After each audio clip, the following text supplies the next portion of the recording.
Hey guys, what's up? Redman Toys Raymond here and welcome back to Redman Toys Airsoft Philippines. So for this video guys, samahan nyo ako.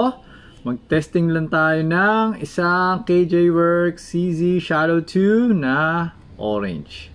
Yung grip panel, okay? So actually guys, wala naman siyang pinagkaiba dun sa blue. Pinagkaiba na lang is yung kulay ng grip panel. Yung quality ng grip panel, okay?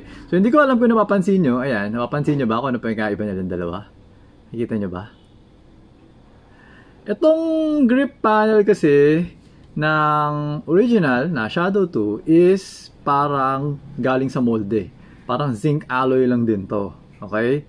So, kung mapapansin nyo, ayan, papakita ko sa inyo. Kasi parang may pagka-holographic kasi siya. So, tingnan nyo yung quality na to. Tsaka tong number 2. Ayan. Okay? Tapos, tingnan ninyo yung naka-CNC, kung ano yung itsura. O, diba? Halata ba? Kitang-kita, diba? Pag ginanon mo, syempre, parang wala. O, kitang-kita yung 2, diba? So, ano dun, yung quality. Kasi, ito kasi, this is CNC, and it's made of aluminum. CNC aluminum to. So, sa mga tatanong, ano ba ibig sabihin na CNC? CNC is a computerized numerical control. So, alam niyo yung mga tornohan. Yung iba kasi alam ni tornohan, 'di ba? Yung kunyari, meron kang makita machine shop. Tapos meron silang lot machine. Yung may nagma-machine, nagtotorno sila, 'di ba? Gumagawa ng mga piyesa minsan ng sasakyan. Kasi nga wala kang mabilis sa mga auto supply or something, 'di ba? Tinotorno na lang siya. So, yung CNC, parang malaking machine 'yun. Tapos computerized siya. So, parang ano siya, naka-AutoCAD. May program. So, naka 3D or 4D na yata yun or 5D, 6D. Nakalimutan ko na eh. Basta meron ako isang kapitbahay na mahilig sa ganun. So, may kinakwento siya sa akin na ano ba sabi niya? 6 axis ba? Something? May mga ganun. Hindi ko naintindihan. So, to the point na i-enter mo na lang. Tapos sabay, makikita na lang computer. Parang robot na siya. Hindi na siya minamano-mano ng tao. Kasi normally kasi pagka mga machine, ang tao yung nagmamachine, may mga caliper pa yan, sinusukat kung tama na yung sukat. Pag CNC, parang mass production kaya. Tuloy-tuloy, tapos sobrang ano. Yun nga lang, syempre, medyo mahal yung makina. Parang nasa, hindi ko alam kung ilang million yung makina. Okay? So basically, yun yung ibig sabihin pag sinabing CNC. Okay? So yun yung difference nitong dalawa. So kaya medyo mas mahal to dahil dito sa aluminum na grip panels. Okay?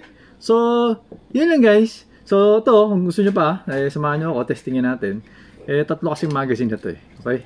So, saan yung loader ko? Ayun. So, lagyan natin ng bala yung magazine. Okay? Magazine number 1, lagyan natin ng 6 yata eh. 6 BB. Okay, magazine number 2, 5 BB.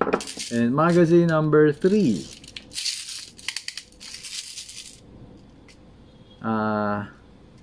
4 BB. 4 BB lang. 4 BB ba na to? 4 BB. So, 654. Okay. Yan. Magazine number 2. 654. That's 15 rounds na. Okay. So, ayun. Pama-testing na. Okay. Okay. So, let's turn on the chronograph. Pero in the future guys, magkakaroon tayo nung may bagong version kasi si KJ Works na orange, no, na ano siya, upgraded. Kumbaga pati yung barrel, parang naka-fix barrel siya, parang naka-ACCU. Tapos sabay pati yung mag cuts niya naka CNC na ano na orange, pati yung magwell, yung base pad naka aluminum din yata na CNC. Magkakaroon din tayo ng ganun. So, abangan nyo na lang. Okay? So, ayan. So, mag-uumpisa tayo sa yung 6. Tapos, ang gagawin natin is double action. Okay? So, for the double action, pasok mo to, tapos kakasa mo. Siyempre, always remember to keep your trigger finger out, Okay? So, kakasa mo yan. Tapos, tatanggalin mo yung magazine. Okay? So, meron isang round na nasa chamber. So, ito, 5 na lang to. Tama ba? 1, 2, 3, 4, 5. Yan.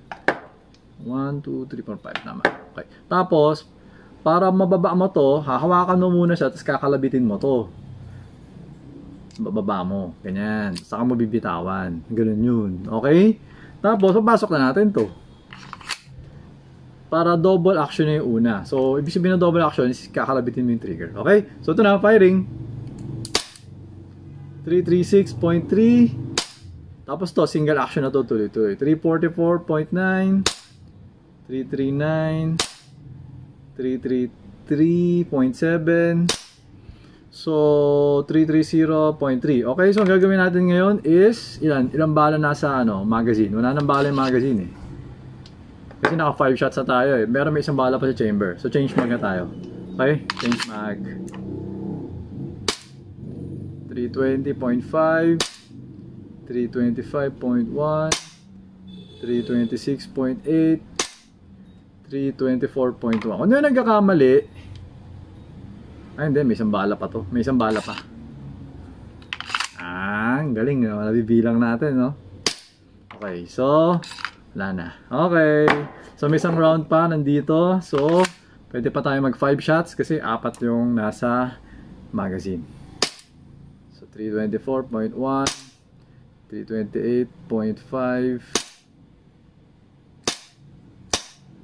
Okay, 320. Yan, 15 rounds. Makikita mo sa chrono, 15 rounds. Okay, so nag-open chamber na siya. Remove the magazine. Pull back the slide. Hammer down. Okay, so ayun. Okay na okay yung unit. Kasi meron na tayong ginawang modification. Kaya flawless. Okay, so ayun mga sir. Thank you for watching. Until next video, always remember to stay safe, stay great. Be good and be thankful always. God bless everyone. Bye-bye.